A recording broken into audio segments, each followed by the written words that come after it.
My name is Abel Maldonado. I'm a former lieutenant governor. I'm also a candidate for Congress, the 24th Congressional District, which encompasses the county of Santa Barbara and San Luis Obispo. I believe I'm the right candidate for Congress because I have the qualifications and the experience to be a congressman. I've been a job creator. I know what it is to create jobs. I also have local government experience. I've been a city council member and I've been a mayor. I also have legislative experience. I've been a member of the Senate and a member of the Assembly. I've never let anything get in the way of what's good for California. I've always been bipartisan. And I also have executive branch experience. I was the Lieutenant Governor of California. I'm running for Congress because I believe we need to put our country back on track. We need to create jobs, more jobs. We need to get small family businesses growing again. It is a big issue in our country. We need to stop deficit spending. We're spending too much money, we're borrowing way too much money, and we need to grow this economy to get back on track. Healthcare is a big issue in California, it's a big issue nationwide. I don't think that the Affordable Care Act is the right way to go. I believe that we need to reform healthcare, but not in the way of the Affordable Care Act. We need to start over. We need to do it in a bipartisan way. Republicans and Democrats need to sit down and move forward on a health care bill. We need to have it with more competition. We need to have people to be able to buy insurance across state lines. We need to look at health care savings accounts. And I don't think we should have a 15 board member to tell us what's good or not good for us. Doctors should be telling us what's wrong with us. So that's very, very important for me. The Hispanic community, immigration. I believe in a comprehensive immigration reform system that starts with the temporary worker permit. I believe that we can allow people to come here to work on a temporary basis. And once they've been here for a while, if there's still work and they haven't been on social services, they haven't been in trouble with the law, then they should renew their permit with eventually a path to getting a green card. I think that's the best way to move forward on immigration. My father came to America as a bracero. He didn't have anything. He came here looking for a job. He didn't want a free ride. And his son became the 47th Lieutenant Governor of California.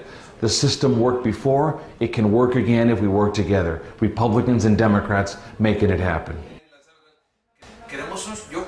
Mire, hay que ser realistas.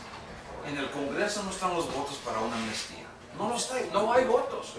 Pero una reforma inmigratoria temporal para que haya permiso de trabajar, permiso de conducir un automóvil, todo sí se puede hacer.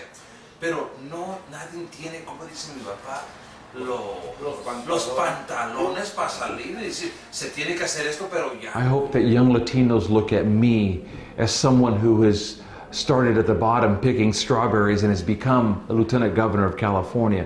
And if I can be a role model to them, that is something that I strive for.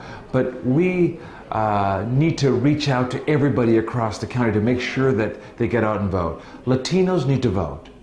Latinos need to get out and vote. And not necessarily, I don't mind who they vote for, they just need to vote. Because politicians, when they're running for office, they go look at who votes and who doesn't vote. And if Latinos don't vote, there's less representation in their community. So I've always said early on, get a good education, work hard, register to vote, and get out and vote. It is very, very important. Your vote is your voice. And if you can't voice your opinion, then you really don't have any room to complain down the road. So I'm telling people in this district who happen to be Latino, if you are a U.S. citizen and you have the ability to register, get out and vote, let your voice be heard. Mire, y la persona que está aquí sin documentos ahora tiene que pagar una multa. Y esa multa se va a pagar en servicio comunitario. For me, obviously, education is very, very important. I think every child has a right to an education. That's why I'm a supporter of the DREAM Act.